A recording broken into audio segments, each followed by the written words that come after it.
Bismillahirrahmanirrahim. Assalamualaikum warahmatullahi wabarakatuh. Alhamdulillahirrabbilalamin. Wassalatu wassalamu ala asrafil anbiya'i wal mursalin wa ala alihi washabbihi ajmain.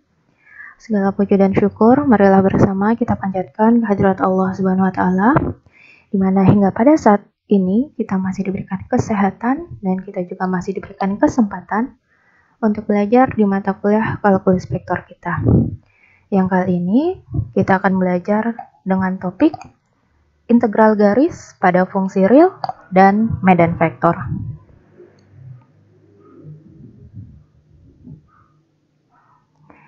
Yang pertama kita akan belajar mengenai integral garis pada fungsi real.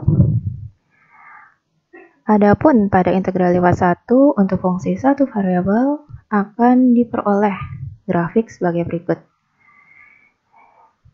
di mana grafiknya itu terdiri dari fungsi fx dan di bawahnya itu ada sumbu x yang memiliki batas bawah a dan batas atas b.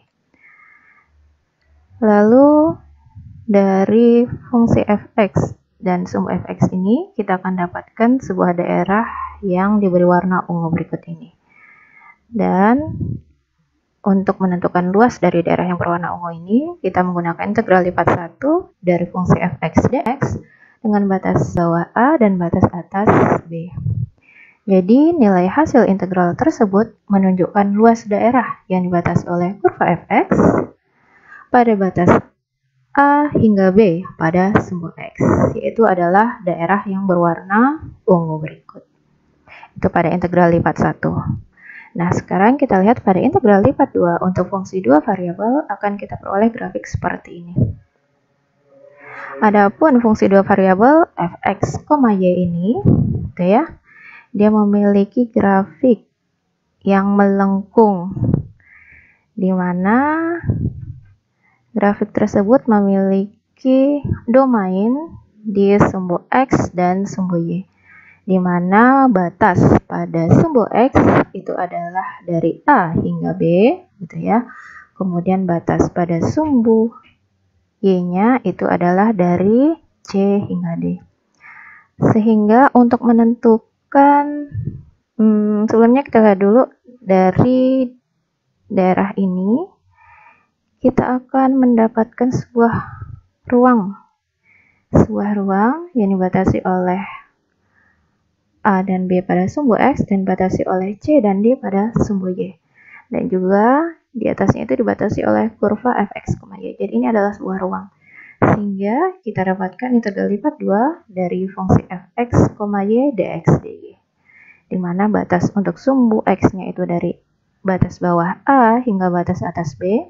Dan kemudian batas untuk sumbu y-nya itu dari batas bawah c hingga batas atas d. Dan hasil dari integral tersebut itu menunjukkan volume dari ruang yang terbentuk di bawah kurva fx, y dengan batas bawah a hingga b pada sumbu x dan batas c hingga d pada sumbu y. Jadi yang diperoleh itu adalah volume dari ruang yang berwarna biru berikut ini.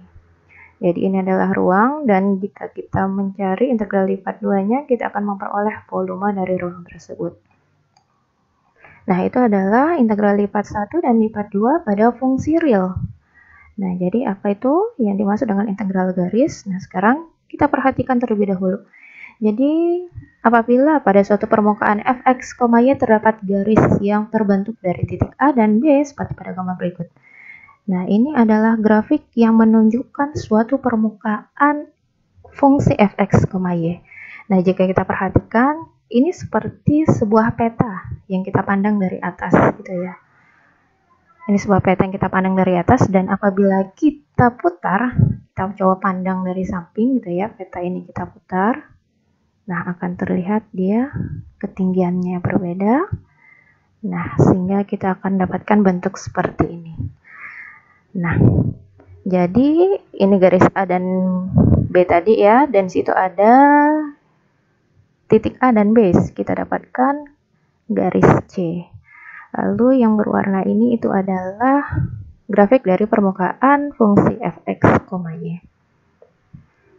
Nah, garis yang terbentuk dari A, B itu dinamakan garis lintasan C yang terbentuk di atas kurva fungsi fx, y. Nah, akan terlihat bahwa dari garis lintasan C dan proyeksi pada domain sumbu X dan Y akan memperoleh suatu daerah 2 dimensi. Nah, kalau kita lihat di sini ada lintasannya ya, garis lintasan C. Lalu jika dari garis lintasan tersebut ada proyeksi yang di bawahnya ini. Nah, ini dia proyeksinya. Maka kita akan mendapatkan sebuah daerah 2 dimensi. Nah, sekarang biar lebih jelas, kita coba hilangkan dulu kurva fx, y-nya. Nah, kalau kita hilangkan, nah itu dia ya. Kalau kita sudah menghilangkan, kurvanya tadi akan terbentuk seperti ini. Dan apabila kurvanya itu, ini kalau kita lihat, ini tadi adalah garis lintasan C-nya ya. Lalu yang di bawah ini itu adalah proyeksi dari garis lintasan C-nya terhadap bidang X, Y. Lalu apabila kita putar kurva kita tadi, nah akan seperti ini dia. Ini tadi lintasan C-nya. Ya, lalu yang ini di atas ini adalah proyeksi dari lintasan C-nya pada bidang X, Y. Nah, ini dia lintasan C kita, lalu ini. Nah, kalau kita lihat proyeksi dari lintasan C pada bidang X itu disebut dengan DS. Lalu kalau kita lihat ini ketinggian ya, seperti ketinggian pada daerah kita ini, itu merupakan ataupun terbentuk dari fungsi fx, y. Sehingga jika kita ingin menentukan luas dari daerah yang terbentuk ini, kita menggunakan integral garis, itu ya. Nah ini. Nah, jadi sehingga untuk menentukan luas dari daerah yang terbentuk tersebut, kita menggunakan integral garis dari fx, y, ds dengan lintasan C-nya. Nah, kalau kita lihat bahwa C itu adalah lintasan yang berada di atas permukaan kurva fx, y. Artinya, lintasan C itu bergantung pada variabel X dan juga variabel Y. Adapun variabel X dan Y tersebut dapat diubah menjadi satu variabel dengan persamaan parametrik pengubah T. Sehingga X-nya menjadi XT dan YT. Akan diperoleh garis lintasan C kita itu akan bergantung dengan XT dan YT. Lalu dari gambar kita dapati bahwa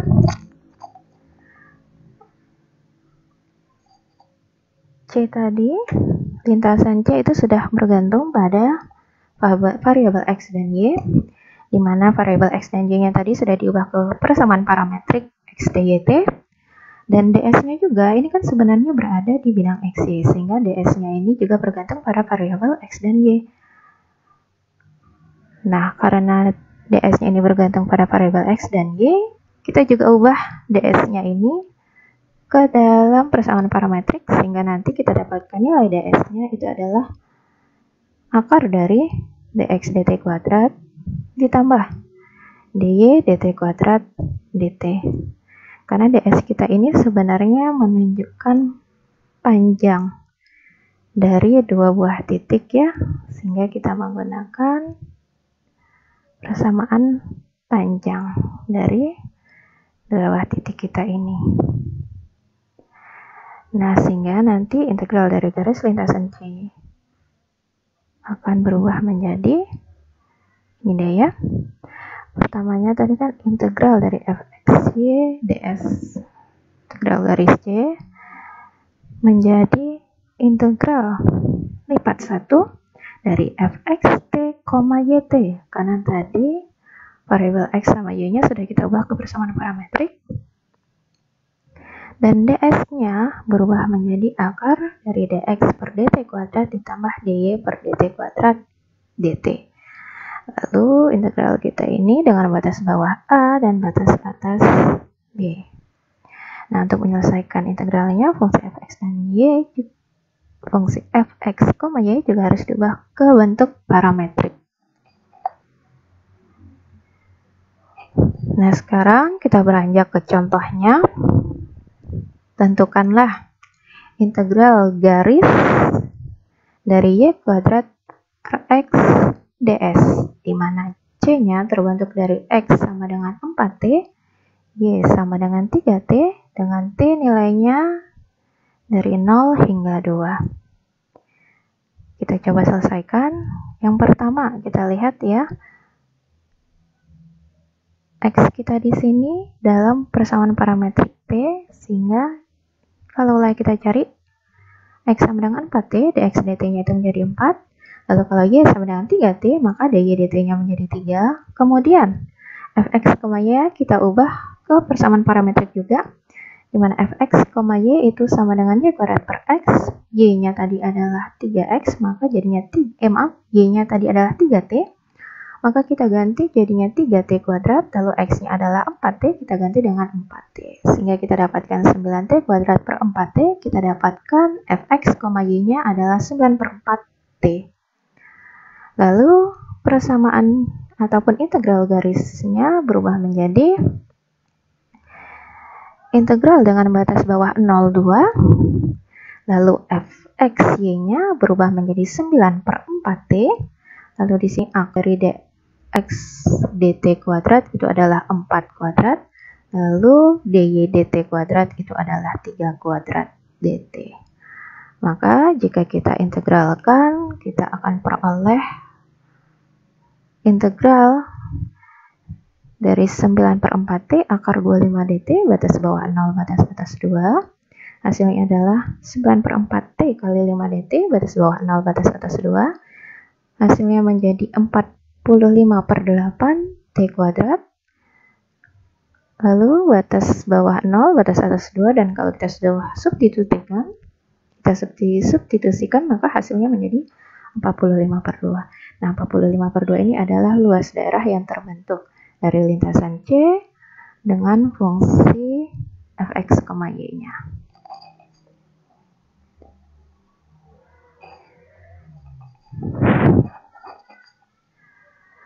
Adapun daerah yang terbentuk dari lintasan C pada permukaan fx, y itu dapat dipisah menjadi beberapa daerah. Dan daerahnya itu bersesuaian dengan C1, C2, C3 sebagai berikut. Nah, jadi seperti ini. Daerahnya dibagi menjadi 3, maka integral garisnya juga adalah gabungan dari integral garis pada lintasan C1 ditambah integral garis pada lintasan C2 ditambah integral garis pada lintasan C3. Oke, tadi itu adalah pembahasan mengenai integral garis pada fungsi real. Nah, sekarang akan kita coba bahas integral garis pada medan vektor. Apabila terdapat medan vektor f sama dengan p x y z, q x y z, r x y z. Ini adalah medan vektor pada 3 dimensi karena kita memiliki 3 komponennya, komponen P, X, dan R. Adapun integral garis lintasan C pada medan vektor F-nya ini dinyatakan dengan integral garis C dari medan vektor F dot dengan dr, di mana dr ini adalah diferensial dari fungsi vektor. Diferensial dari fungsi vektor itu adalah dx, dy, dz. Sehingga integral dari dot produknya ataupun integral garis pada medan vektornya itu adalah integral garis lintasan C dari medan vektor F dot dengan diferensial dari fungsi vektor R. Kita peroleh medan vektornya tadi adalah PQR dot produk dengan dx, dy, dz. Sehingga kita dapatkan integral garisnya itu adalah p dx ditambah q dx ditambah r dz. Apabila variabel x, y, z itu dalam persamaan parametrik xt, yt, zt, maka integral garis pada medan vektornya akan menjadi p dx dt dt. ditambah Q dy dt dt ditambah dz dt dt. Jadi dx-nya berubah menjadi dx dt dt, lalu dy-nya berubah menjadi dy dt dt, lalu di sini dz-nya berubah menjadi dz dt dt. Jadi kalaulah berubah dalam persamaan parametrik, integral garis pada medan vektornya menjadi bentuk seperti ini. Oke, integral garis pada medan vektor itu menunjukkan banyaknya medan vektor yang berada pada arah yang sama dengan lintasan C. Jadi kalau kita lihat ini adalah medan vektor, dan kalau kita lihat di sini adalah lintasan C, jadi guna integral garisnya itu untuk melihat seberapa banyak medan vektor ini yang searah dengan lintasan C kita. Lalu kalau pada bidang fisika, biasanya integral garis itu digunakan untuk menentukan besarnya kerja ataupun work yang dilakukan oleh sebuah gaya sepanjang lintasan garis tertentu. Untuk lebih jelasnya, kita lihat di contoh. Ini ada contoh 2. Tentukanlah integral garis C dari z dx ditambah x dy ditambah y dz, di mana C terbentuk dari x sama dengan t kuadrat, y sama dengan t pangkat 3, z sama dengan t kuadrat dengan t dari 0 hingga 1. Nah, kalau kita lihat bentuk ini, kita dapati bahwa x-nya ini sudah dalam persamaan parametrik peubah t. Oke, kita selesaikan. Dari x sama dengan t kuadrat, kita dapatkan dx dt-nya adalah 2t. Lalu y sama dengan t pangkat 3, kita peroleh dy dt-nya sama dengan 3t kuadrat. Dari z sama dengan t kuadrat, diperoleh dz dt. Ini dz dt sama dengan 2t. Sehingga integral garisnya, tadi integral lintasan C dari z dx ditambah x dy ditambah y dz, itu sama dengan integral dengan batas bawah 0, 1 dari z dx dt kali dt ditambah x dy dt kali dt ditambah y dz dt dt.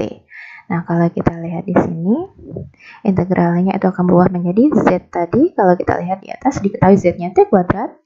Lalu di sini dx dt-nya itu adalah 2t, maka di sini ganti 2t, lalu kali dengan dt ditambah.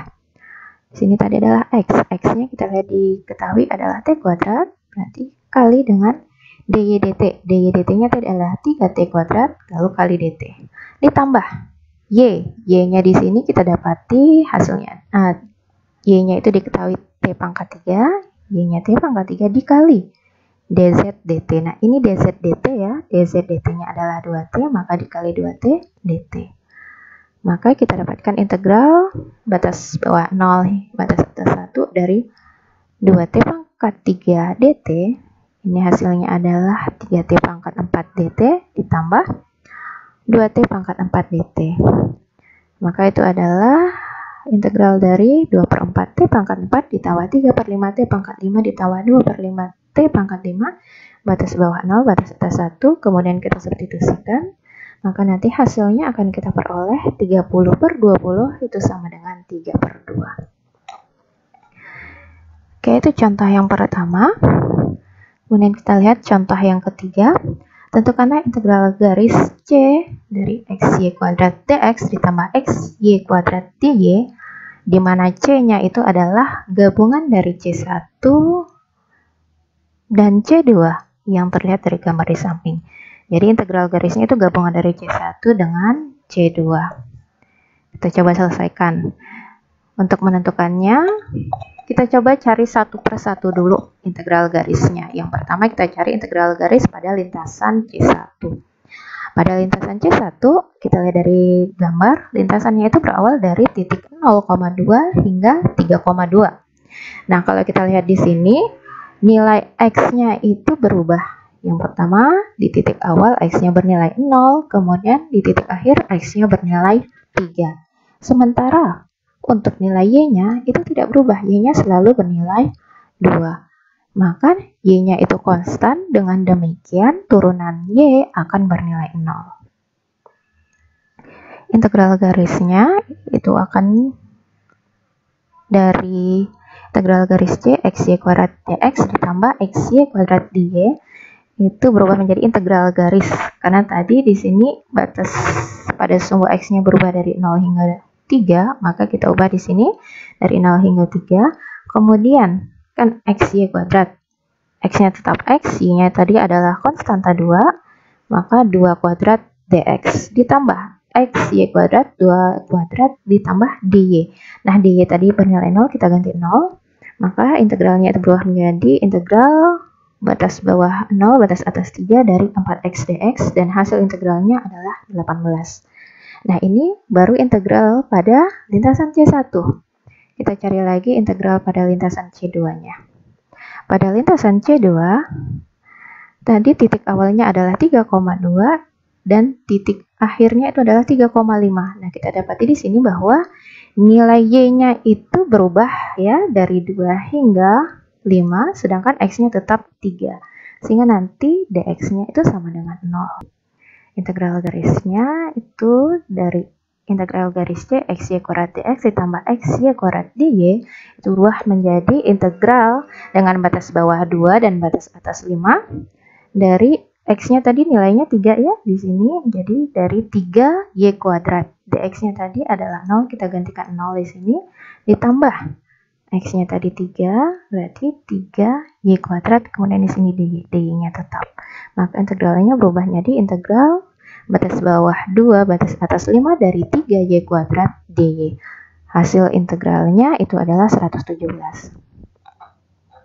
Adapun integral tadi yang ditanyakan adalah integral pada lintasan C, di mana C-nya itu adalah gabungan dari C1 ditambah dengan C2. Maka integral garis pada lintasan C-nya itu harus kita jumlahkan antara integral garis pada lintasan C1 dengan integral garis pada lintasan C2, yaitu adalah 18 ditambah 117 sama dengan 135. Jadi ini adalah integral garis yang kita peroleh dari lintasan C yang merupakan gabungan dari lintasan C1 dan C2. Oke, jadi itu tadi adalah topik ataupun materi kita mengenai integral garis pada fungsi real dan pada medan vektor. Jika ada pertanyaan, silakan ditanyakan via WA Group. Billahi taufiq wal hidayah. Wassalamualaikum warahmatullahi wabarakatuh.